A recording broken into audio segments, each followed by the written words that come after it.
नमस्कार प्यारे मित्रों, स्वागत है आप सभी का अपने दिव्य दृष्टि क्लासेज के YouTube चैनल पर। आज एक शानदार क्लास आपके लिए लेकर आया हूं जिसमें हम बात करेंगे राजस्थान के प्रमुख आयोग की। ये राजस्थान पॉलिटी का आधा भाग में आज आपको मात्र 1 घंटे से भी कम वाली क्लास में तैयार करके देने वाला हूं, जो आपके लिए एक शानदार औषधि के रूप में बनकर मैंने तैयार की है। ये रामबाण औषधि, इसको पी लेना गुटक कर और शानदार तरीके से अपनी तैयारी में 4 चांद लगा देगी। आज ये क्लास आपके लिए लेकर आया हूं। तो राजस्थान पॉलिटी का काफी दिनों से आपके बीच एक वहम बना हुआ था कि हम कैसे इस टॉपिक को कंप्लीट करें, तो मैंने उसी समस्या को देखते हुए इस राजस्थान के प्रमुख आयोग की क्लास को आपके लिए शानदार तरीके के साथ डिजाइन किया। मुझे आशा और उम्मीद है कि आप सभी प्यारे साथियों इस क्लास को अंत तक देखोगे और लाइक और शेयर करके जरूर आप जाओगे। आपके अपने इस YouTube चैनल पर सभी को राधे राधे और नमस्कार, और आपका अपने इस YouTube चैनल पर दिल की गहराइयों से स्वागत करते हैं। आज के इस दिन का आगाज एक शानदार मोटिवेशन लाइन के साथ कि सफर में मुश्किलें आए तो हिम्मत और बढ़ती है, अगर कोई रास्ता रोके तो जरूरत और बढ़ती है, अगर बिकने पर आ जाओ तो घट जाता है अक्सर दाम, लेकिन ना बिकने का इरादा हो तो कीमत और बढ़ती है। आप सभी का प्यारे साथियों स्वागत है बहुत बहुत, और करते हैं आज के इस दिन का आगाज। देखिए, राजस्थान की प्रमुख आयोग में पहला आपके बीच आयोग है और उसका नाम आ जाता है RPSC, Rajasthan public service commission, जिसे आप राजस्थान लोक सेवा आयोग के नाम से जानते हो। यहाँ हम देखेंगे प्यारे मित्रों की इसकी स्थापना कैसे हुई, कौन अपने इसके अध्यक्ष और सदस्यों की नियुक्ति करता है, कौन इन मेंबर और अध्यक्ष को हटा सकता है, क्या ये संवैधानिक संस्था है, संवैधानिक संस्था है तो किस किस आर्टिकल में क्या क्या इसके बारे में दिया गया, इसकी स्थापना कब हुई थी और इसकी स्थापना हुई तो किस जगह इसका मुख्यालय है, तमाम चीजों की बात कर रहे हैं। इसका पहला अध्यक्ष कौन बना था, अभी प्रेजेंट टाइम अध्यक्ष कौन है, सब चीजों को देखेंगे। तो पहला टॉपिक रहेगा आज अपना राजस्थान लोक सेवा आयोग। बड़ा शानदार टॉपिक है। राजस्थान लोक सेवा आयोग RPSC की बात करें तो इसका जो स्थापना जो करनी थी, इससे पहले राज्यपाल ने इसका क्या किया था जारी, अध्यादेश।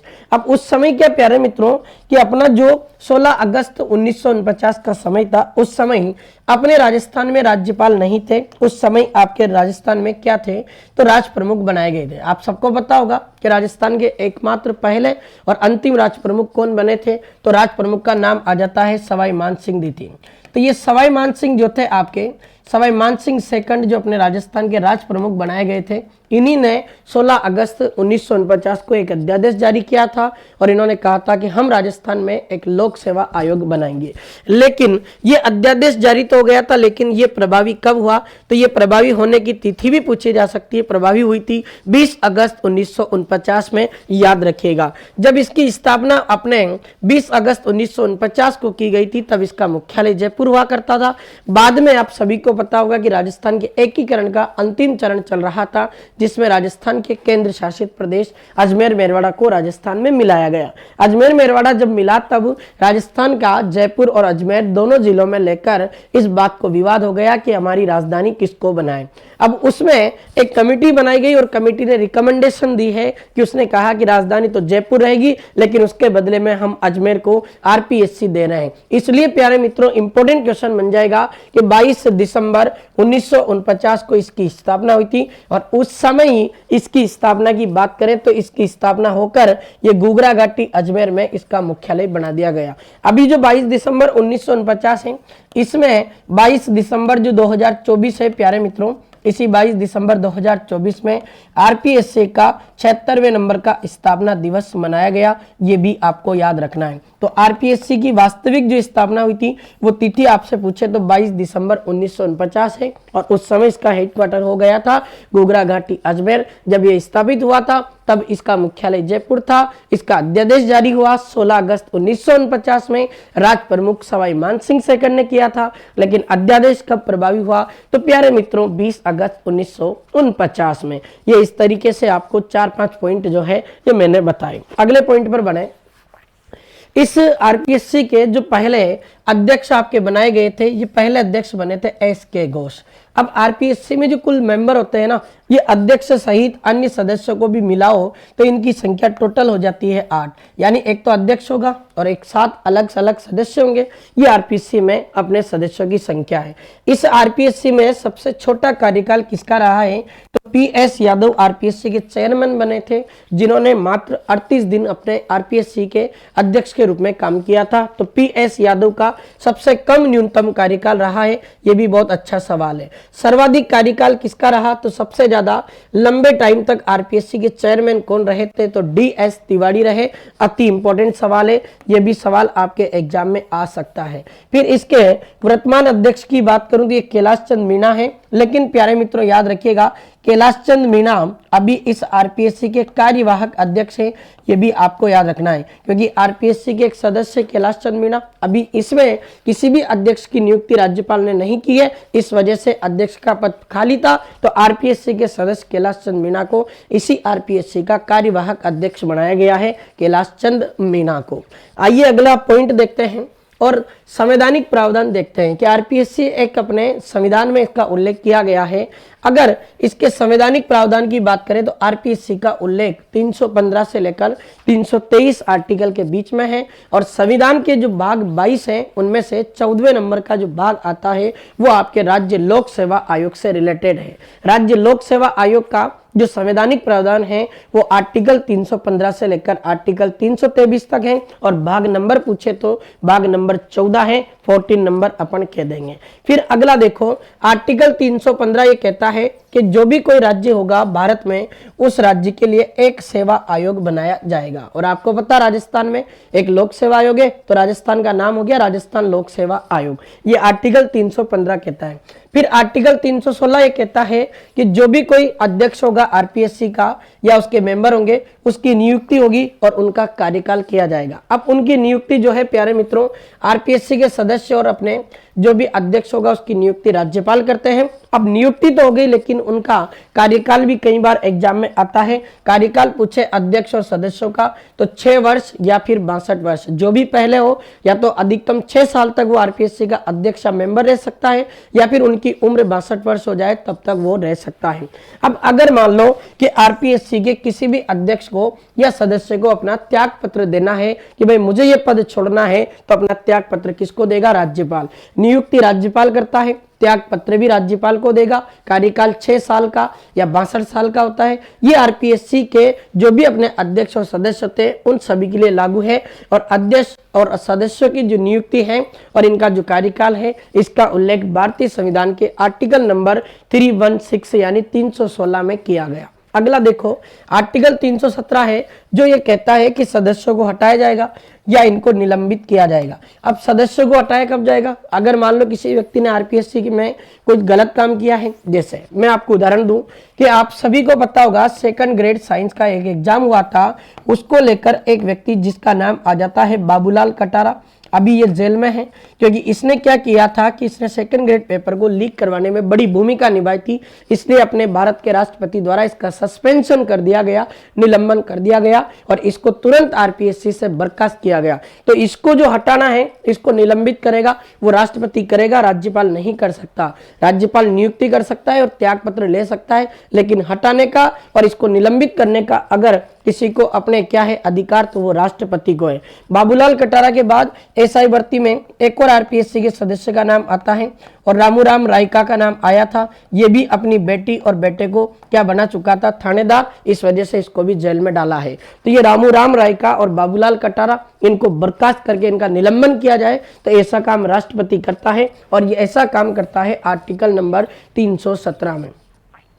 फिर आप आर्टिकल नंबर 320 देखो, इसमें क्या होगा कि कार्य होगा। अब कार्य क्या करेगी आरपीएससी? मान लो कि किसी भी डिपार्टमेंट में किसी भी कार्य अधिकारी की भर्ती करवानी है, तो उस भर्ती के लिए पूरी देगी और सलाह देगी कि भाई इस डिपार्टमेंट में इतने अधिकारी लगने चाहिए, इतने कर्मचारी होने चाहिए, उनकी भर्ती करवाकर उनके लिए सलाह देने का काम करेगी। वो भी आरपीएससी का कार्य है 320 में।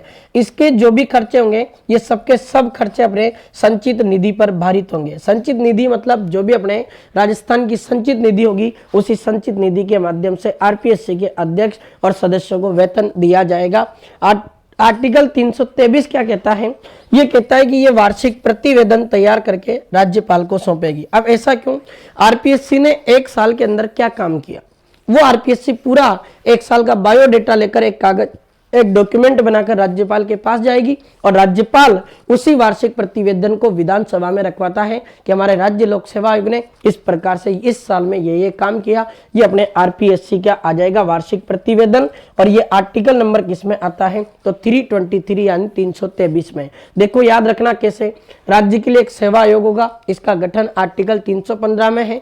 फिर अगर कोई भी अध्यक्ष और सदस्यों की नियुक्ति है, उसका कार्यकाल देखेंगे तो आर्टिकल 316 में है। नियुक्ति राज्यपाल करेगा, त्यागपत्र राज्यपाल को देंगे। सदस्यों का कार्यकाल कितना होगा? 6 या 62। फिर पूछे कि इन सदस्यों को हटाना और निलंबित करने का काम कौन कर सकता है? ये राष्ट्रपति करेगा और ये आर्टिकल 317 की शक्तियों के आधार पर किया जाएगा। 320 आर्टिकल कहता है कि आरपीएससी का काम क्या होगा? ये भर्ती करवाएगा और साथ ही राजस्थान सरकार को सलाह भी देने का काम करेगा। आर्टिकल 322 से कहता है कि इनके जो भी खर्चे होंगे वो सबके सब संचित निधि पर भारित होंगे। और आर्टिकल 323 कहता है कि वार्षिक प्रतिवेदन तैयार करेगी और राज्यपाल को सौंपेगी और राज्यपाल इसको विधानसभा में रखवाएंगे। ये तमाम चीजें आपके आरपीएससी से। और देखते हैं अब दूसरा आपका आर्टिकल आ जाता है जिसका नाम आता है राजस्थान राज्य निर्वाचन आयोग। काम क्या करता है भाई? राजस्थान राज्य निर्वाचन आयोग आपके राजस्थान में जो पंचायती राज के चुनाव हैं, नगरीय निकाय के चुनाव हैं, इनमें जो भी आपके सरपंच के चुनाव होते हैं, पार्षद के होते हैं, जिला प्रमुख वगैरह, प्रधान, ये चुनाव करवाने का काम कौन करता है? तो राजस्थान में राज्य निर्वाचन आयोग है, ये करेगा। अब देखिए मेरे प्यारे मित्रों, राज्य निर्वाचन आयोग भी एक अपने संवैधानिक संस्था है और ये पंचायती राज संस्थाओं हेतु अपने इसका गठन किया गया है। अब पंचायती राज संस्थाओं के लिए जो गठन हुआ है पंचायती राज में, तो इसका आर्टिकल नंबर आ जाता है 243 के और इसका उल्लेख अपने किसमें किया गया है? भाग 9 में। लेकिन अगर नगरीय निकाय में देखें हम तो इसका उल्लेख अपने भारतीय संविधान के आर्टिकल नंबर 243 243 जे में है और भाग 9 आ जाता है। देखो कैसे याद रखना है, राजस्थान राज्य निर्वाचन आयोग अगर सरपंच के और मेंबर के चुनाव करवाता है तो इसका उल्लेख अपने आर्टिकल नंबर 243 के में है और इसका भाग पूछे तो 9 है। और अगर यही नगरीय निकाय के चुनाव करवाता है तो नगरीय निकाय का उल्लेख आर्टिकल 243 जेड ए में है और भाग 9 ए में है। काफी बार क्वेश्चन यहां से आता है। फिर सबसे ज्यादा लंबे समय तक रहने वाले कार्यकाल के रूप में किसका रहा है? तो अमर सिंह राठौड़ अपने राजस्थान के पहले राज्य निर्वाचन आयुक्त बने थे और सबसे ज्यादा लंबा टाइम भी आज तक इन्हीं का रहा। सबसे कम अगर कार्यकाल किसी राज्य निर्वाचन आयुक्त का रहा है राजस्थान का तो वो रहा है नेकराम बसीन का। ये आपको याद रखना है, ये नेकराम बसीन है प्यारे मित्रों, याद रखना। तो नेकराम बसीन का सबसे कम कार्यकाल रहा है और सर्वाधिक अब के रहा अमर सिंह राठौड़। अभी राजस्थान के वर्तमान राज्य निर्वाचन आयुक्त की बात करूं तो मधुकर गुप्ता है और राज्य निर्वाचन अधिकारी की बात करें तो वो आईएएस नवीन महाजन है। अभी ये भी आगे देखते हैं। देखो आप राजस्थान राज्य निर्वाचन आयोग में जो भी अपने आयुक्त होंगे और मेंबर होंगे इनकी नियुक्ति करने का काम कौन करेगा? ये राजस्थान के राज्यपाल के द्वारा की जाएगा। फिर राजस्थान राज्य निर्वाचन आयोग का जो आयुक्त होगा या उसका जो अधिकारी होगा उस राजस्थान राज्य निर्वाचन आयुक्त में कार्यकाल बताया गया है 5 साल या 65 साल। काम क्या करेगा? तो एक तो लोगों की मतदाता जो सूची है उसको तैयार करेगा। जो भी कोई अपने जो लोग हैं वो जो चुनाव लड़ते हैं, अब मान लो कि सरपंच के चुनाव में 20 लोग खड़े हुए हैं, 20 लोगों को अलग अलग चुनाव चिन्ह देने पड़ेंगे तभी तो उनकी पहचान कर पाएंगे। तो चुनाव चिन्हों का आवंटन करेगा, ये भी राज्य निर्वाचन आयोग का काम है। फिर आचार संहिता को लागू करेगा, भाई कोई भी व्यक्ति आचार संहिता का नियम का पालन करना पड़ेगा। फिर इसकी एक कार्यक्रम है कि ये जागरूकता कार्यक्रम भी चलाएगा। जैसे अपना एक कार्यक्रम है स्वीप, इसके माध्यम से जो भी वोटर होते हैं मतदाता उनको जागरूक बनाया जाता कि आप अधिक से अधिक भाग लेकर वोट करें ताकि अपना मतदान परसेंट बढ़े और मतदान परसेंट बढ़ेगा तो आप अच्छे व्यक्ति को चुनकर भेजो, आपका प्रतिनिधि आपके लिए बेटर काम करेगा। फिर राजस्थान के पहले राज्य निर्वाचन आयुक्त तो बताया मैंने, उनका नाम क्या जाता है? अमर सिंह राठौड़, जो आपके 1 जुलाई 1994 से लेकर 30 मार्च 2000 तक रहे और राजस्थान में सबसे लंबे समय तक आज तक रहने वाले राज्य निर्वाचन आयुक्त कौन है, तो वो अमर सिंह राठौड़। वर्तमान निर्वाचन आयुक्त मधुकर गुप्ता है और इनकी नियुक्ति राजस्थान सरकार ने 14 अगस्त 2022 को कर दी थी, लेकिन अभी तक ये कंटिन्यू है। तो वर्तमान राज्य निर्वाचन आयुक्त आपके कौन हो जाएगा, मधुकर गुप्ता। पहला अमर सिंह राठौड़ काम क्या करता है, मतदाता सूची तैयार करेगा, चुनाव चिन्हों का आवंटन करेगा और साथ ही आचार संहिता को लागू करेगा और एक काम करता है, जागरूकता कार्यक्रम चलाएगा। स्वीप कार्यकाल होता है 5 या 65 साल। नियुक्ति कौन करते हैं, राज्यपाल। और राजस्थान में सबसे लंबे समय तक रहने वाले राज्य निर्वाचन आयुक्त थे अमर सिंह राठौड़। सबसे कम कार्यकाल किसका रहा है, नेकराम बसिन का रहा है। अगर पूछे पंचायती राज संस्थाओं में राज्य निर्वाचन आयोग के लिए कौन सा आर्टिकल है, तो आर्टिकल 243 के है और भाग पूछे तो 9 है। नगरीय निकाय के लिए राज्य निर्वाचन आयोग पूछे तो आर्टिकल नंबर 243 और अपना नंबर आ जाएगा ZA। भाग पूछे तो 9A है। इस तरीके से अपन ने पूरी बात की है राजस्थान राज्य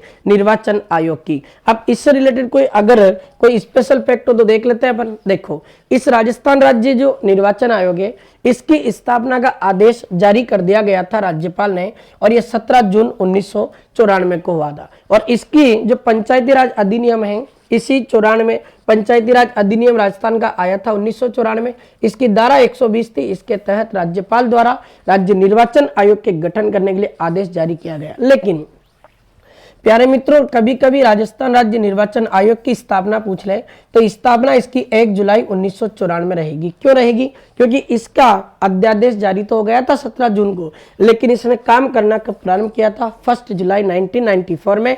और इस राजस्थान राज्य निर्वाचन आयोग का हेडक्वार्टर पूछे तो ये जयपुर है और इसमें केवल एक ही सदस्य होगा। राज्य निर्वाचन आयुक्त एक ही सदस्य है, ये एक ही सदस्य का होगा। बाकी इसमें जो भी राजस्थान का राज्य निर्वाचन आयुक्त होगा उसकी सहायता के लिए एक अधिकारी को वो अपॉइंट कर सकता है। बाकी इसमें तो उल्लेख जो है संविधान में वो एक सदस्य का किया गया। ये आपके राजस्थान का राज्य निर्वाचन आयुक्त आ जाता है। गजब का सवाल। 1 जुलाई 1994 को स्थापित हुआ। राजस्थान राज्य निर्वाचन आयुक्त की जो आपने नियुक्ति है वो राज्यपाल करते हैं। कार्यकाल 5-65 होता है। पहले राज्य निर्वाचन आयुक्त अमर सिंह राठौड़ थे। अभी वर्तमान में कौन है, मधुकर गुप्ता है, जो 14 अगस्त 2022 को अपॉइंट हुए थे और अभी तक कंटिन्यू बने हुए हैं। ये आपका आ जाता है। और पंचायती राज और नगरीय निकाय के चुनाव को तैयार करता है, चुनाव करवाएगा, चुनाव चिन्हों का आवंटन करवाएगा, चुनाव चिन्हों का आवंटन, आचार संहिता को लागू करेगा, जागरूकता के कार्यक्रम करेगा, स्वीप आदि कार्यक्रम चलाकर ये तमाम चीजें आ जाती है राज्य निर्वाचन आयोग की। अगला देखें हम तो राजस्थान राज्य वित्त आयोग आएगा। अब आपको पता है कि जिस तरीके से केंद्र में संवैधानिक प्रावधान किया गया है और अपने जो केंद्रीय वित्त आयोग है उसका अपने उल्लेख किया गया आर्टिकल नंबर 280 में। अब आप सभी को पता होगा कि अभी केंद्र में 15वें नंबर का वित्त आयोग चल रहा है और उस 15वें नंबर के वित्त आयोग की बात करें प्यारे मित्रों तो उस 15वें नंबर के वित्त आयोग के अध्यक्ष कौन हैं, तो आप सभी को पता होगा कि उनका नाम आ जाता है अरविंद पनगड़िया। ये भी अपन पढ़ते रहते हैं। अब राजस्थान राज्य निर्वाचन आयोग होने के बाद राजस्थान राज्य वित्त आयोग, अब आपके पंचायत है, आपके नगरीय निकाय है, उन लोगों का विकास करने के लिए पैसा तो दिया जाएगा। अब ये पैसा दिया जाएगा तो पैसा कौन देगा, ये पैसा देगा राजस्थान का राज्य वित्त आयोग। देखो, इसका भी संवैधानिक प्रावधान है। राजस्थान राज्य वित्त आयोग में पंचायती राज विभाग के लिए भाग 9 में आर्टिकल दिया गया है 243I। देखो 243 के तो चुनाव का था और I आपके किसका है, पैसों का, याद है ना। और याद रखना 9A में 243Y नंबर आता है और ये किसके लिए पैसा भेजेगा, नगरीय संस्थाओं हेतु। अति इंपॉर्टेंट सवाल है जो कि आपके यहीं से प्रश्न बनेंगे। पंचायती राज में तो राजस्थान राज्य वित्त आयोग का उल्लेख 243I में है और भाग 9 में है। नगरीय निकाय में 243Y में है और भाग 9A में है। फिर देखें हम तो प्यारे मित्रों ये क्या करता है कि ये जो राजस्थान राज्य वित्त आयोग है ये 7.182% अपने राजस्थान को पैसा देता है। अब इसमें से ये जो जितना पैसा आएगा इसका 25% भाग तो राजस्थान का वित्त आयोग नगरीय निकायों को देगा और इसका 75% भाग आपके पंचायती राज को देगा। जैसे मैं आपसे कहूं कि आपका एक केंद्रीय वित्त आयोग है। कौन सा वित्त आयोग है, केंद्रीय। ये केंद्रीय वित्त आयोग क्या करता है कि सभी राज्यों को फंड देता है।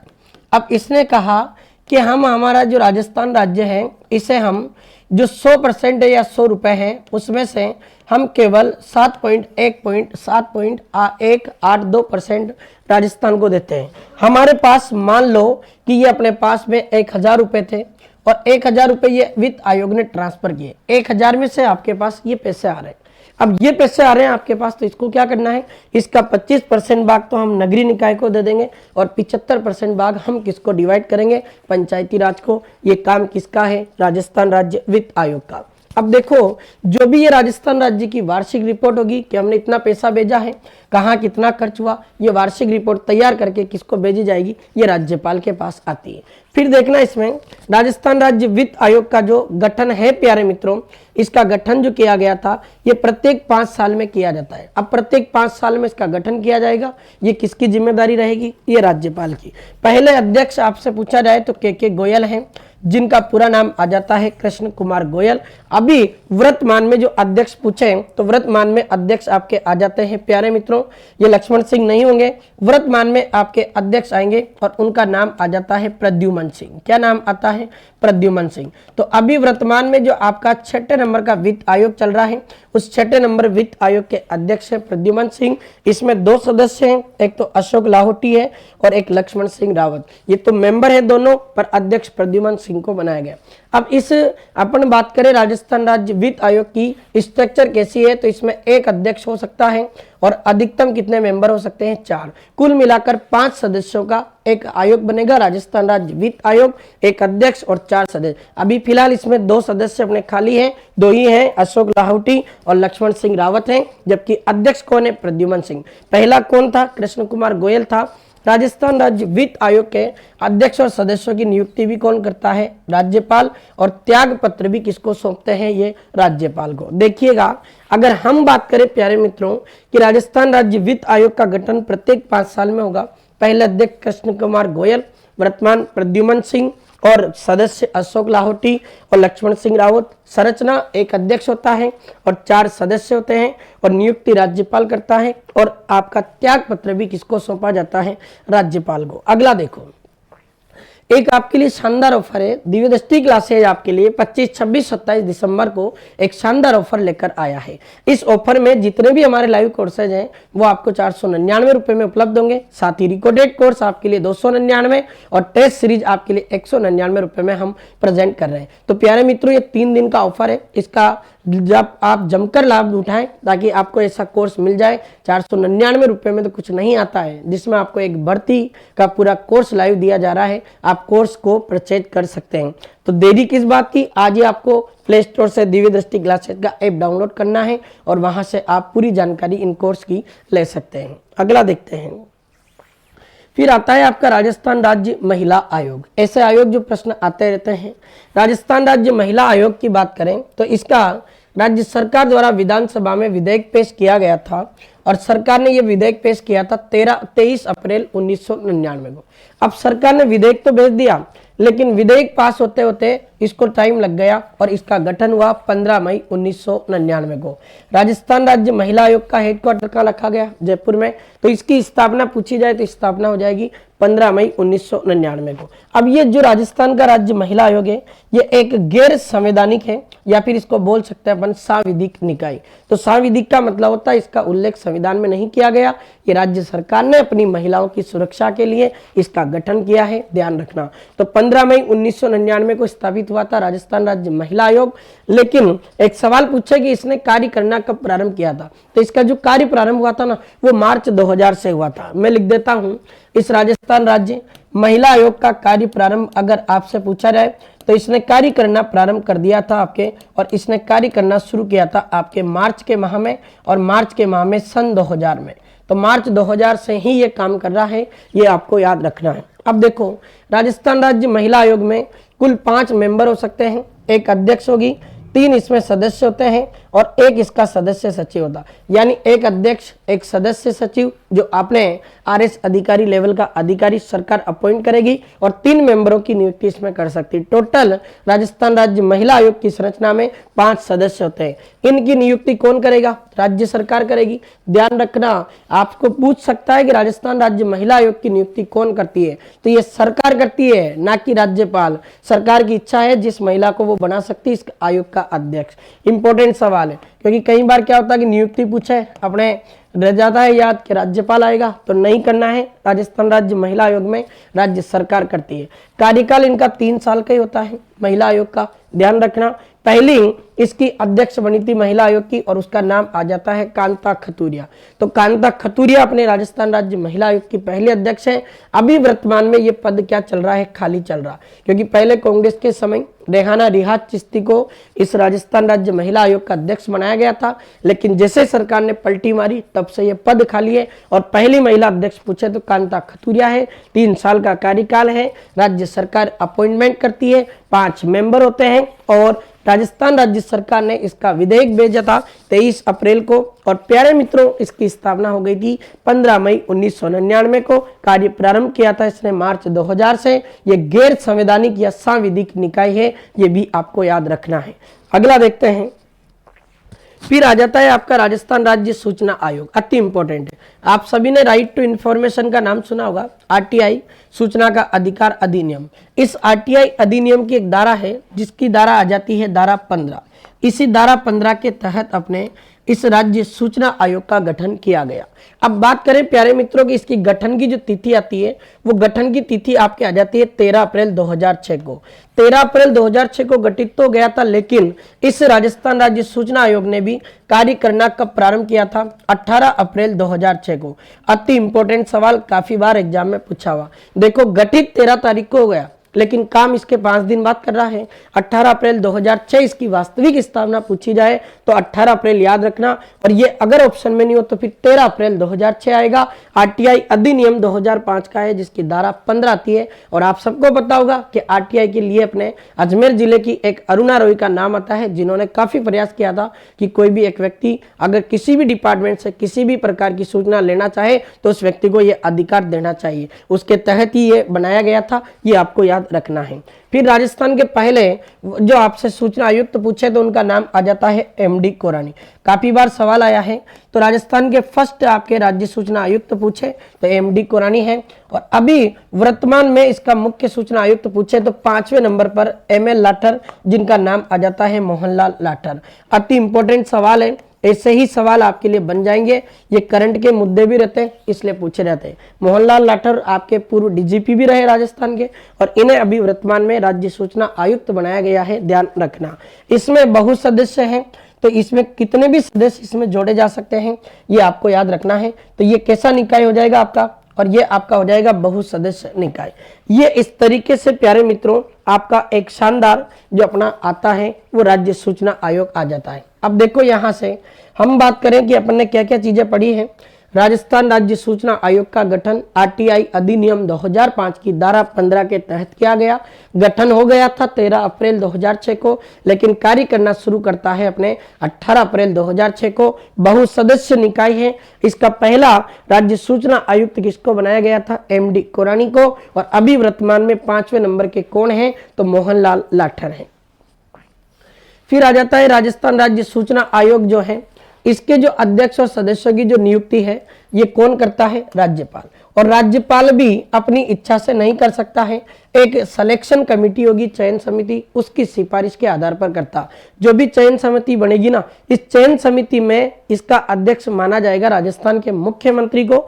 अब मुख्यमंत्री तो अध्यक्ष होगा, साथ ही राजस्थान राज्य सूचना आयोग में किसकी मदद लेनी पड़ेगी? नेता प्रतिपक्ष की, यानी विपक्ष का जो नेता है उसकी। और एक मुख्यमंत्री किसी भी कैबिनेट मंत्री का नाम दे देगा और उसको अपॉइंट कर देगा, ये 3 लोग मिलकर एक व्यक्ति के नाम की सिफारिश राज्यपाल को देंगे। फिर राज्यपाल आपके राजस्थान राज्य सूचना आयुक्त की क्या करता है, वो नियुक्ति करता है। कौन कौन करते हैं? मुख्यमंत्री, नेता प्रतिपक्ष और मुख्यमंत्री द्वारा मनोनीत एक मंत्रिमंडल का सदस्य, तीनों सिफारिश करके एक चयन समिति बनती है इनकी, और ये कमेटी राज्यपाल को रिपोर्ट सौंपती है। राज्यपाल उस रिपोर्ट के आधार पर राजस्थान राज्य सूचना आयुक्त की नियुक्ति करता है। जैसे अभी राजस्थान के मुख्यमंत्री भजनलाल शर्मा हैं, विपक्ष के नेता कौन है? टीकाराम जूली, और किसी भी मनोनीत मुख्यमंत्री के द्वारा नाम लिया जाए मंत्री का, और ये तीनों मिलकर कह दे कि हम मोहनलाल लाठर की जगह दूसरे व्यक्ति को राज्य सूचना आयुक्त बना रहे हैं, तो राज्यपाल एक अध्यादेश जारी करके उसको राजस्थान का राज्य सूचना आयुक्त बना देगा। याद रह जाएगा। चयन समिति में कौन कौन है? अध्यक्ष बनता है मुख्यमंत्री, एक मुख्यमंत्री जिस मंत्री का नाम लिख कर दे वो आएगा उसमें, और एक विपक्ष का नेता आता है, नेता प्रतिपक्ष। चलो आगे देखें। अगला आ जाता है राजस्थान राज्य सूचना आयोग में कार्यकाल पूछे तो इसके जो सदस्य होते हैं और इसका जो अध्यक्ष होता है उसका कार्यकाल होता है 5 या 65 साल। अगर इसके अध्यक्ष और सदस्यों को त्याग पत्र देना है तो ये त्याग पत्र किसको देंगे? राज्यपाल को। राजस्थान राज्य सूचना आयोग सूचना नहीं देने पर अधिकतम 25,000 रुपए की जुर्माना राशि अध्यारोपित कर सकता है। मान लो कि आपने आरएस का एग्जाम दिया, आपने आरपीएससी से कॉपी मंगवाई, आरपीएससी ने आपका कोई जवाब नहीं दिया, आपने उससे सूचना मांगी थी, अगर उसने जवाब नहीं दिया तो ये राजस्थान राज्य सूचना आयोग उस पर अधिकतम अपने 25,000 का जुर्माना कर सकता है, या फिर वो 250 रुपए प्रतिदिन के हिसाब से भी अपने जुर्माना लगा सकता है। मान लो कि 10 दिन तक उसने जवाब नहीं दिया तो 250 के हिसाब से कितने हो जाएंगे? 2500, पर मैक्सिमम कितनी कर सकता है? 25,000। ये नहीं कि 10 लाख का जुर्माना कर देगा, अधिकतम 25,000 रुपए की राशि जुर्माना कर सकता है। ये सीईटी एग्जाम 2024 में सवाल था, याद रखना। आरटीआई अधिनियम जो आपका 2005 है, इसके अंतर्गत लोक सूचना अधिकारी से सूचना प्राप्त नहीं होने की स्थिति में कितने दिन बाद पहली अपील की जा सकती है? इसका मतलब क्या है? जैसे मान लो आपने किसी आरपीएससी से सूचना मांगी थी, उस आरपीएससी ने आपको सूचना नहीं दी, तो आप उसके खिलाफ कितने दिनों के भीतर अपील कर सकते हो? हम 30 दिन के भीतर उसके ऊपर अपील कर सकते हैं। फिर आरटीआई जो अधिनियम 2005 है, इसकी एक धारा आ जाती है 19(7), ये भी सवाल एग्जाम में आया हो।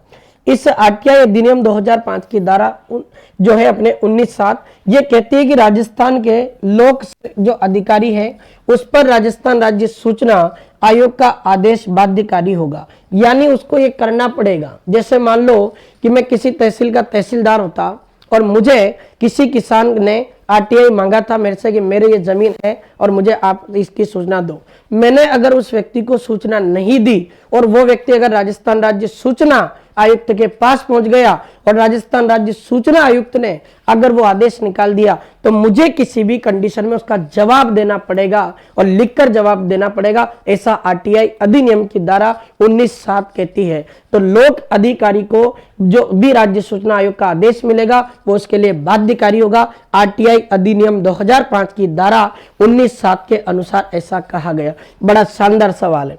फिर अगला देखो, लोकायुक्त। अब अपना लोकायुक्त क्या करेगा? जो भी कोई मान लो कि अधिकारी वगैरह है और किसी कारणवश वो भ्रष्टाचार कर लेता है, जैसे मान लो कि कोई एसडीएम साहब है, अब एसडीएम है तो बहुत बड़ी पावर उसके पास आ गई, पावर आ गई तो वो व्यक्ति क्या करता है? कभी कभी अपनी पावर का दुरुपयोग करने लग जाता है और लोगों के साथ भ्रष्टाचार करके अनगिनत पैसे कमा लेता है। ऐसे में उस व्यक्ति के खिलाफ एक्शन ले तो कौन ले? तो सरकार की तरफ से एक पद का गठन किया गया, उसका नाम आता है लोकायुक्त। तो ये लोकायुक्त या ओम्बड्समैन है, वो क्या है? तो नौकरशाही की जो शक्तियां हैं इसके दुरुपयोग के संबंध में नागरिकों द्वारा की गई शिकायतों की पड़ताल करने के लिए व्यवस्थापिका का एक आयुक्त होता है। जैसे मान लो मैं एसडीएम हूं, मैंने किसी भी कारणवश भ्रष्टाचार करके घपला करके कुछ पैसे अगर कमा लिए, अब मैंने पैसे तो ले लिए पर उस पैसे के बदले में जिस व्यक्ति का मैंने हनन किया है, उसके अधिकारों का शोषण किया ना, वो अधिकारी मेरे खिलाफ क्या करेगा? वो एक व्यक्ति अपने शिकायत करेगा, किसको? लोकायुक्त को, और वो लोकायुक्त मेरे खिलाफ एक्शन लेगा। ये आ गया है समझ में? तो आमजन जो होता है, उस नागरिक की शिकायत जो होती है उस पर व्यवस्थापिका का एक आयुक्त होता है, लोकायुक्त। सबसे पहले इस लोकायुक्त पद की बात करें तो इसको अपने स्वीडन नाम का एक देश है, इसने किया था और स्वीडन ने ये पद बनाया था 1809 में। उस समय जब स्वीडन में इसका गठन हुआ तब इसको लोकायुक्त ना कहकर इसको ओम्बुड्समैन कहा जाता था। तो ये ओम्बुड्समैन है, इसी को लोकायुक्त कहा गया अपने भारत में, ध्यान रखना। लोकपाल एक स्वीडिश शब्द है। लोकपाल एक स्वीडिश शब्द है जिसका अर्थ होता है जनता का प्रतिनिधि। लोकपाल अपने स्वीडन भाषा का एक शब्द है जिसका अर्थ क्या होता है, जनता का प्रतिनिधि। जनता के साथ कोई अधिकारी गलत व्यवहार नहीं करे, उसका जनता का हित रखेगा, यह है। अब देखो भारत में सबसे पहला जो आपसे पूछे कि लोकपाल की स्थापना कहाँ हुई थी। लोकपाल, भारत का सबसे पहला लोकपाल 1970 में ये ओडिशा में गठित किया गया था। लेकिन प्यारे मित्रों सवाल तो ये पूछेगा कि साल था 1971 का जिसमें महाराष्ट्र में और इसके 2 साल बाद राजस्थान में लोकायुक्त पद का सृजन किया गया। अब सवाल यहां से पूछेगा, आपसे पूछ लेगा कि राजस्थान में लोकायुक्त पद का सृजन कब हुआ, तो 1973। लेकिन भारत में लोकायुक्त पद आया कब, 1971। किस राज्य में आया, महाराष्ट्र में। इससे पहले उड़ीसा पहला राज्य था भारत का जिसने इस लोकायुक्त की बजाय लोकपाल अधिकारी की नियुक्ति की थी और वो लेकर आया था 1970 में। ऐसे देखें तो लोकायुक्त जो है अपने इसको स्वीडन ने सबसे पहले लॉन्च किया था 1809 ईस्वी में और इसको नाम दिया था ओम्बड्समैन। ओम्बड्समैन एक स्वीडिश भाषा का शब्द होता है जिसका अर्थ होता है जनता का प्रतिनिधि, याद रखना। तो 1973 में आपके ये राजस्थान में लोकायुक्त पद का क्या किया गया था, सृजन किया गया था। अति इंपॉर्टेंट सवाल है। अगला देखते हैं मित्रों, ये लोकायुक्त जो है ना इसके क्या क्या काम होते हैं, कौन इनकी नियुक्ति करेगा, ये अगर त्यागपत्र देना चाहे तो किसको देंगे, क्या इनका कार्यकाल है, वो तमाम चीजें अपन देखें। देखो लोकायुक्त में अपने 9 सदस्य होते हैं, एक तो अध्यक्ष होगा और एक आपके 8 अन्य सदस्य होंगे। कुल सदस्यों की संख्या 9 होती है। इसमें नियुक्ति राज्यपाल करता है और राज्यपाल वही एक चयन समिति की सिफारिश पर करेगा। मैंने बताया चयन समिति का अध्यक्ष कौन होगा, वो राजस्थान के मुख्यमंत्री होंगे। अब मुख्यमंत्री और इसके साथ ही एक विपक्ष का नेता आएगा। और अब लोकायुक्त की बात आ रही है, भ्रष्टाचार की जांच करनी है। भ्रष्टाचार की जांच करेगा तो जज करेगा, इसलिए हम क्या करेंगे, जो भी राजस्थान हाई कोर्ट का मुख्य न्यायाधीश होगा उसको इस कमेटी में रखेंगे और ये तीनों मिलकर मुख्यमंत्री, विपक्ष का नेता और उच्च न्यायालय का मुख्य न्यायाधीश, अभी कौन है, तो राजस्थान के हाई कोर्ट के मुख्य न्यायाधीश है 42 नंबर के मनिंदर मोहन श्रीवास्तव, याद रखना। उच्च न्यायालय का मुख्य न्यायाधीश, विपक्ष का नेता और मुख्यमंत्री तीनों मिलकर राज्यपाल के पास जाएंगे, एक कमेटी बनेगी और ये सिफारिश करेगी। जिस नाम का उल्लेख ये लोग करके देंगे उसकी नियुक्ति कौन करेगा, राज्यपाल। पर राज्यपाल खुद की इच्छा से नहीं कर सकता, एक सिलेक्शन कमेटी की सिफारिश पर करेगा। अब जो भी कोई राजस्थान का अपने लोकायुक्त बनेगा उसको शपथ कौन दिलाएगा, तो राज्यपाल दिलाएगा, ध्यान रखना। हटा भी कौन सकता है, मान लो कि उसने कोई दुरुपयोग किया, मैं लोकायुक्त बन गया, अब मैंने सोचा कि यार इस अधिकारी ने किया था घपला, इससे पैसे ले लो, मैं रिश्वतखोरी में फंस गया, तो ऐसे मामले में मुझे हटा सकता है कौन, राज्यपाल। वार्षिक प्रतिवेदन, पूरे साल का बायोडेटा ये देगा कि मैंने इतने अधिकारियों से रिश्वत के खोर में इनको पकड़ा है, ये राशि मिली है, इसका वार्षिक प्रतिवेदन तैयार करके राज्यपाल को दिया जाएगा। अगर ये त्यागपत्र देना चाहे तो ये भी किसको देगा, राज्यपाल को। तो कुल मिलाकर नियुक्ति, त्यागपत्र, शपथ, वार्षिक प्रतिवेदन, चारों काम किसको सौंपता है, ये राज्यपाल को। लोकायुक्त पद की नियुक्ति जो करता है वो राज्यपाल। सिलेक्शन कमेटी के आधार पर मुख्यमंत्री आएगा, यहाँ विपक्ष का नेता होगा और उच्च न्यायालय का मुख्य न्यायाधीश होगा, याद रखना। आगे चलें, इस लोकायुक्त में बात करें तो राजस्थान के प्रथम लोकायुक्त कौन थे। काफी बार आपके लिए एग्जाम में ये सवाल आया हुआ और राजस्थान के पहले जो लोकायुक्त थे उनका नाम आता है ID दुआ। लेकिन प्रथम उप लोकायुक्त भी बना दिए थे राजस्थान के और इनकी मदद के लिए किसको बनाया था, तो KPU जो मेनन है इनको उप लोकायुक्त बनाया था। कौन सा, उप, जबकि वास्तव में लोकायुक्त तो कौन बने थे, वो तो आपके बन गए थे ID दुआ। अब सर्वाधिक कार्यकाल वाले लोकायुक्त पूछे तो सबसे ज्यादा लंबा टाइम कार्यकाल में किसका रहा है, महेंद्र भूषण शर्मा का रहा है। और सबसे कम कार्यकाल अपने किस लोकायुक्त का रहा, तो विनोद शंकर दवे का। पर प्रश्न ये आएगा भाई साहब, अभी राजस्थान के वर्तमान में 13वें नंबर के लोकायुक्त हैं जो वर्तमान में पूछा जा सकता है और उनका नाम आ जाता है PK लोहरा, जिनको अपन जानते हैं प्रताप कृष्ण लोहरा। एक तो आप राजस्थान का पहला लोकायुक्त याद रख लेना, उनका नाम आता है ID दुआ और वर्तमान पूछे तो प्रताप कृष्ण लोहरा। सर्वाधिक कार्यकाल में महेंद्र भूषण शर्मा, सबसे कम में विनोद शंकर दवे और उप लोकायुक्त में KPU मेनन का नाम आता है। और देखते हैं अब राजस्थान की जो लोकायुक्त होगा इसका क्षेत्र अधिकार क्या होगा, ये किसके खिलाफ भ्रष्टाचार की जानकारी ले सकता है, भ्रष्टाचार के मुद्दे को ले सकता है, ये अपन जानकारी लेते हैं। तो प्यारे मित्रों, जैसा कि आप सभी को पता होगा कि राजस्थान सरकार में मंत्री भी बनते हैं।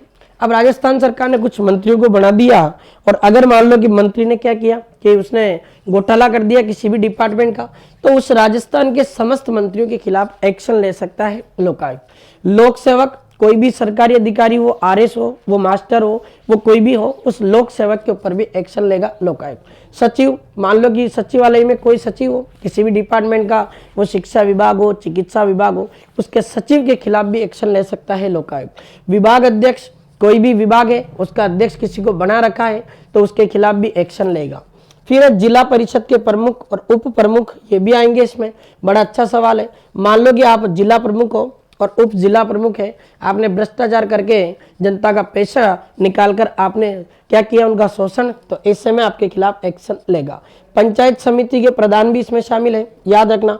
तो पंचायत समिति के प्रधान हो, उप प्रधान है, जिला प्रमुख हो जाएगा, उप जिला प्रमुख हो जाएगा, राजस्थान के समस्त मंत्री आ जाएंगे। देखो इसमें अभी तक ना तो मुख्यमंत्री का नाम आया इसमें, तो वो नहीं है, ना इसमें सरपंच का नाम दिया इसने, तो ये नहीं है, ध्यान रखना। अगला देखो, फिर जिला परिषद और पंचायती समितियों की जो समितियों के अध्यक्ष होते हैं वो भी इसमें आएंगे, और नगर निगम के जो भी कोई महापौर हैं और उप महापौर हैं वो भी आते हैं, उसके खिलाफ भी एक्शन ले सकता है ये। फिर एक आपका आ जाता है नगर पालिका और नगर विकास न्यास के अध्यक्ष और जो उपायुक्त होंगे उनके खिलाफ।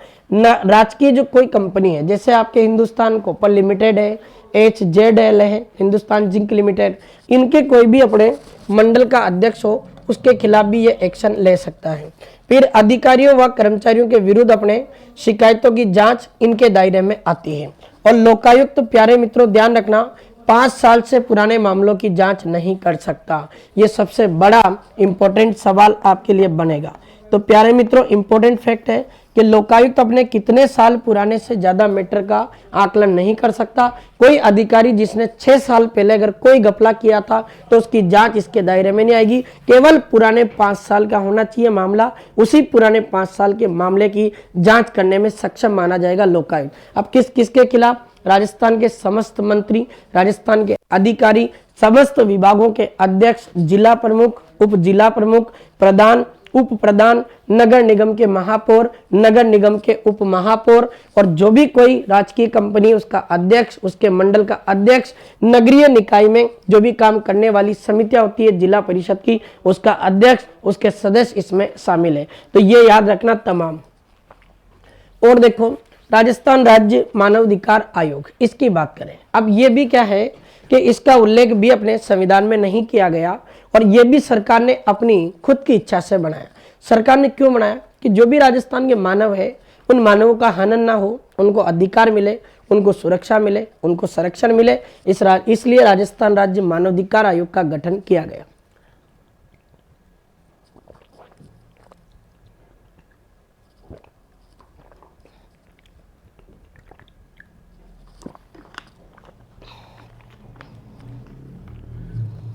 आप सभी मित्रों की इजाज़त हो तो मैं चाय पी लेता हूँ 1 मिनट, फिर अपन कंटिन्यू करेंगे। तो मित्रों, जो अभी अपन ने 6 पढ़े हैं उनमें से कुछ चीज़ें बिल्कुल आपको समझ में भी आई होगी, और ये पढ़ के चले जाना, इससे बाहर कुछ भी क्वेश्चन नहीं आएगा।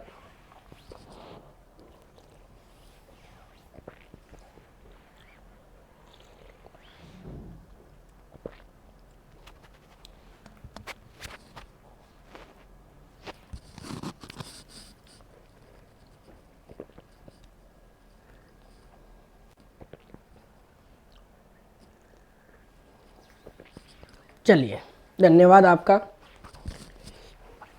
हम पढ़ रहे हैं प्यारे मित्रों राजस्थान राज्य मानवाधिकार आयोग। देखो, पहले अपन पढ़े तो एक अपना राष्ट्रीय मानवाधिकार आयोग है।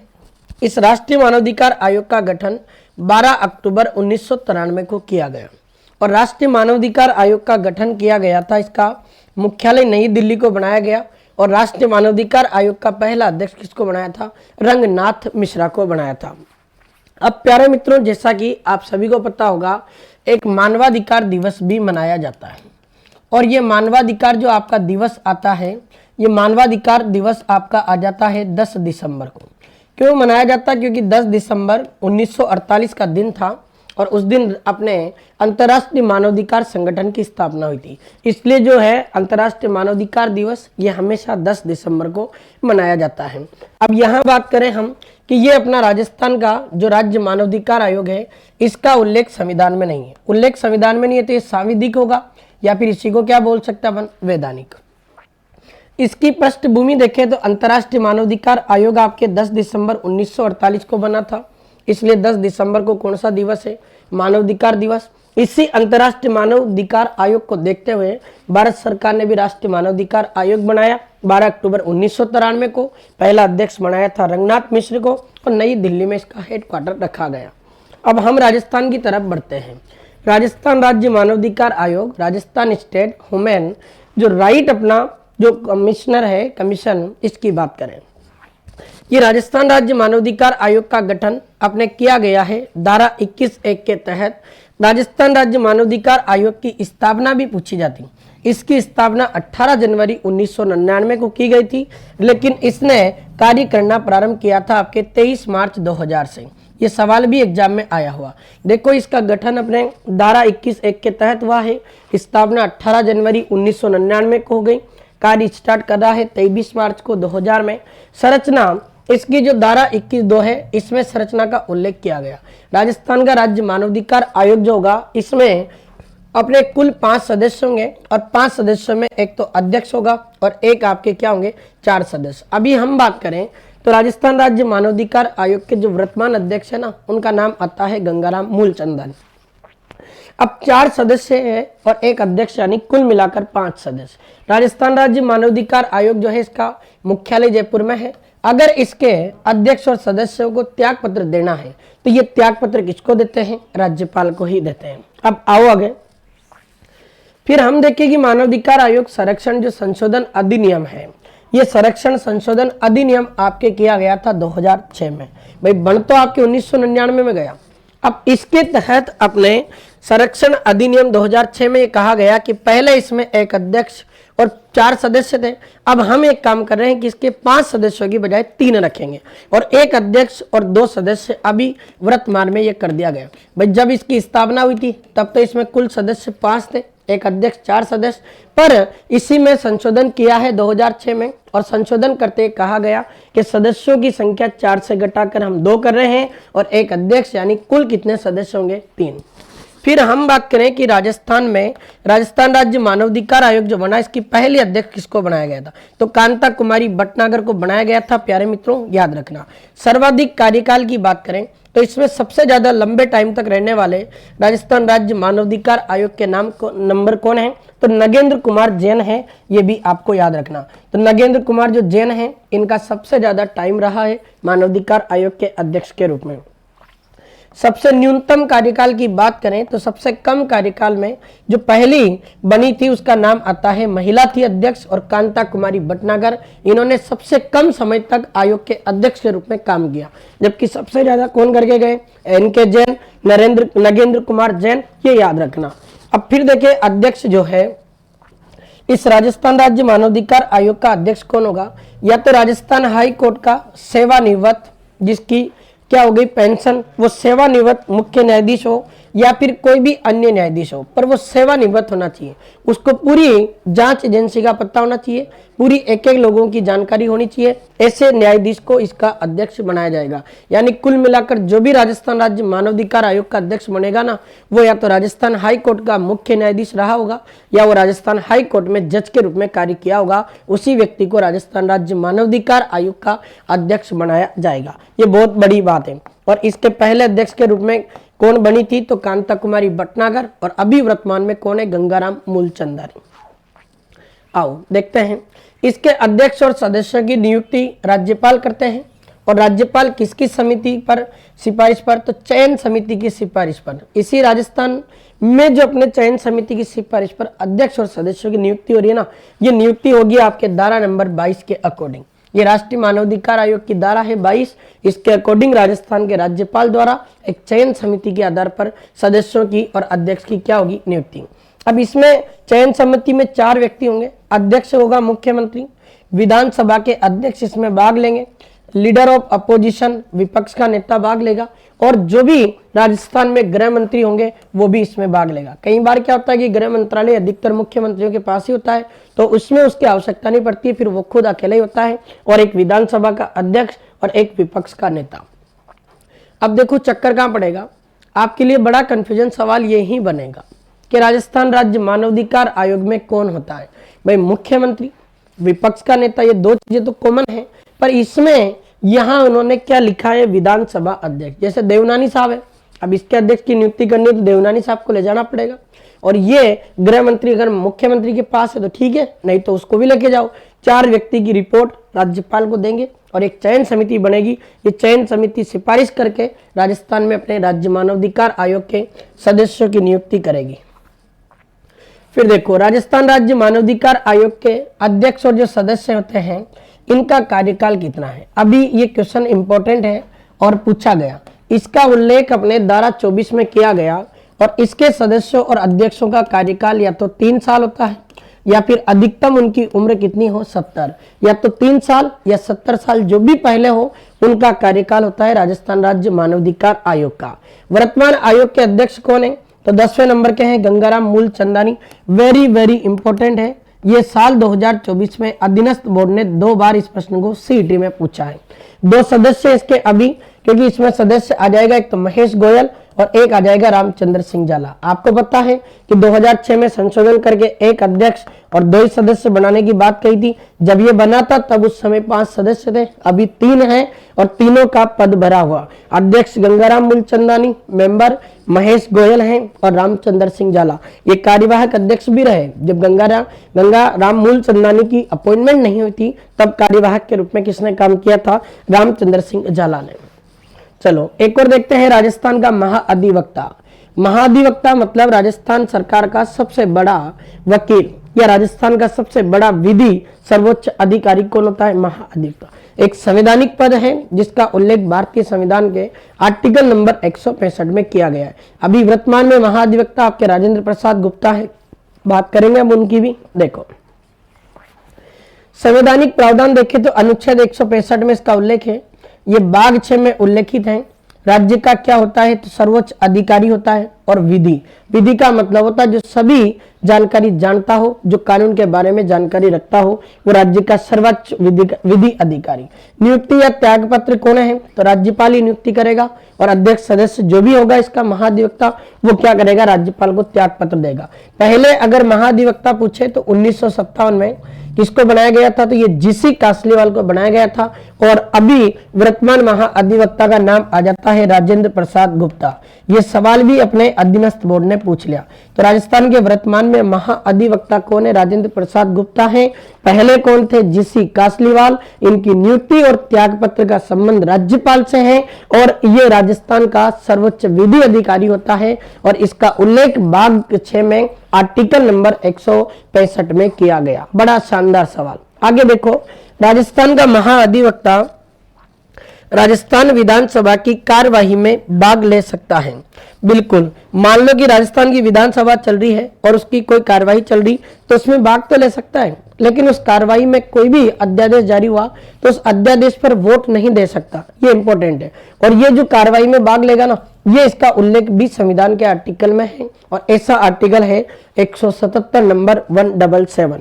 और महाअधिवक्ता की मुख्य पीठ पूछे तो इस महाअधिवक्ता की मुख्य पीठ अपने कहाँ है, जोधपुर में, और खंडपीठ कहाँ है, आपके जयपुर में।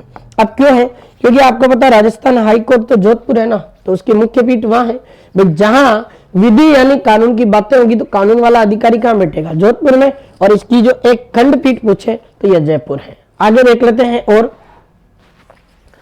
राजस्थान लोक सेवा गारंटी अधिनियम 2011, इसमें राजस्थान सरकार ने कहा कि कोई भी एक अधिकारी नौकरी करता है तो उसकी भी एक गारंटी बनती है कि उसके विभाग में आने वाली तमाम सूचनाएं उसको प्रकाशित करके देनी पड़ेगी।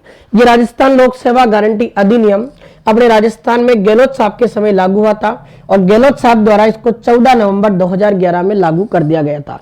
अति इंपॉर्टेंट सवाल जो आपकी एग्जाम में पूछा हुआ, कि राजस्थान लोक सेवा गारंटी अधिनियम राजस्थान में लागू हुआ था 14 नवंबर 2011। लोक सेवाओं में क्या क्या है, तो प्यारे मित्रों इसमें 15 विभाग की 108 सेवाएं उपलब्ध करवाई गई थी शुरुआत में। बाद में इस 15 विभाग की संख्या बढ़ाकर 18 कर दी और सेवाओं की संख्या कितनी कर दी, 153। लेकिन अभी वर्तमान में ये राजस्थान लोक सेवा गारंटी अधिनियम राजस्थान के लोगों को 25 डिपार्टमेंट की 221 सुविधाएं उपलब्ध करवा रहा है। कितनी सुविधाएं, 221। और कितने डिपार्टमेंट है, 25। जब ये बना था तब तो इसमें 15 विभाग ही थे और 15 विभाग की 108 सेवाएं थी। बाद में 18 विभाग की 153 सेवाएं। अभी तो इसमें लागू नहीं हुआ, पर इसका उद्देश्य है कि ये अपने 27 डिपार्टमेंट की 287 सुविधाओं को उपलब्ध करवाएगा। भाई राजस्थान के लोगों को हर एक सेवा दी जाए। अब देखो वर्तमान में इसके पास में राजस्थान लोक सेवा गारंटी विभाग के पास में 25 डिपार्टमेंट है और इस 25 विभाग के अकॉर्डिंग ये राजस्थान के लोगों को 221 सेवाएं उपलब्ध करवाता है। ये 221 सेवाएं देता है अभी वर्तमान में।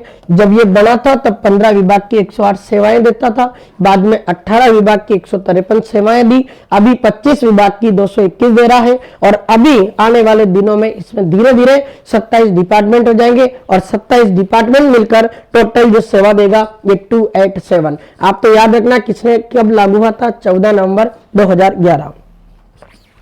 चलो अगला देख लेते हैं इसी में राजस्थान लोक सेवा गारंटी अधिनियम 2011। अगर मान लो कि इसमें पहली जो अपील आपको करनी है तो 30 दिन के भीतर करनी पड़ेगी। इसका निस्तारण कोई भी व्यक्ति होगा तो वो 21 दिन के अंदर करेगा।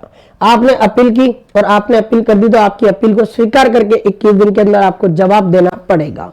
अगर मान लो कि इसमें सेकंड अपील होगी और पहले अपील में काम नहीं हुआ तो 60 दिन के भीतर ये अपील कर देंगे।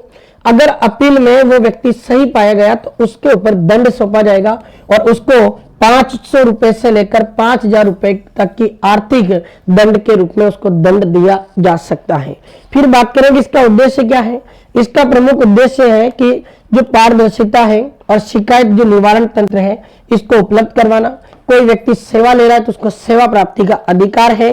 जन समस्या, लोगों की समस्याओं का तुरंत समाधान हो और भ्रष्टाचार में कमी लाना। और राजस्थान में पहली जन सुनवाई पूछे तो पहली जन सुनवाई आपके कोट किराना नाम से हुई थी। ये पहली जन सुनवाई है कोट किराना, ये भी याद रख लेना प्यारे मित्रों। चलो ये आपका आ जाता है राजस्थान जन सुनवाई अधिकार अधिनियम। अब कोई भी जन प्रतिनिधि या अधिकारी है, अगर अधिकारी से मिलने के लिए गांव का कोई व्यक्ति आता है तो कई बार क्या होता कि अधिकारी उनसे बात नहीं करता। अधिकारी कहता है अभी कलेक्टर साहब कार्य में बिजी हैं, अभी मंत्री जी बिजी हैं और हम ऐसे ही घूमते रहते हैं। सरकार ने कहा कि ऐसे काम नहीं चलेगा। कोई एक व्यक्ति आया है तो आपके पास ऐसे ही नहीं आ गया, उसकी समस्या है, उसकी समस्या है तो समस्या का समाधान करके दो। तो इसलिए राजस्थान सरकार जन सुनवाई का एक अधिकार अधिनियम लाई 2012 में। ये राजस्थान जन सुनवाई अधिकार अधिनियम 22 मई 2012 को राजस्थान पहला देश का राज्य बना था और इसने लागू किया। अति इंपॉर्टेंट सवाल। तो ये प्यारे मित्रों आपके लागू हुआ था कब, 22 मई आपके 2012 में जन सुनवाई अधिकार अधिनियम। इसमें अगर कोई व्यक्ति अपने जन सुनवाई अधिकार अधिनियम के तहत काम नहीं करता है तो उसको 500 से लेकर 5000 रुपए तक का आर्थिक दंड दिया जाएगा। पहली अपील इसमें भी 30 दिन के भीतर होगी और सेकंड अपील इसमें कितने दिनों के भीतर होगी, 60 दिन के भीतर। और देख लेते हैं एक नागरिक अधिकार पत्र है और राजस्थान में नागरिक आपूर्ति विभाग द्वारा 1999 में राजस्व मंडल अजमेर द्वारा इसको जारी किया गया था। ये तो सिंपल फैक्ट है। तो राजस्थान में नागरिक जो अधिकार पत्र पूछे हैं तो ये 1999 में अजमेर के राजस्व मंडल ने इसको क्या किया था, जारी। अब ये प्यारे मित्रों आपके राजस्थान के प्रमुख आयोग कंप्लीट होते हैं। अब यहां से जो भी कोई आपका सवाल बनेगा ना आने वाले दिनों में, वो तमाम सवालों के जवाब आप आसानी से दे दोगे। मैंने आपको इतनी शॉर्ट और शानदार क्लास के साथ इस क्लास को करवाया है। कोई भी इसके अंदर अपना व्यवधान नहीं हुआ है। इस क्लास को देखकर चले जाना। आपकी जिंदगी में इतने प्रश्न इससे आएंगे, आप खुद कह दोगे क्या गजब का कंटेंट इसमें दिया। जो भी कोई आपके प्रश्न बनेगा वो तमाम प्रश्न आपके इसी के अकॉर्डिंग बनेंगे। तो आज के इस सेशन में आप सभी का जुड़ने के लिए बहुत बहुत धन्यवाद। आप सभी प्यारे मित्रों से मेरा आग्रह है कि इस क्लास को अपने मित्रों तक लाइक और शेयर जरूर करके भेजना ताकि वो मित्र भी इसको पढ़ें और आगामी एग्जाम में अपना कीर्तिमान स्थापित करें। तो शुक्रिया आप सभी का। मिलेंगे एक शानदार नए सेशन में। आज के लिए धन्यवाद।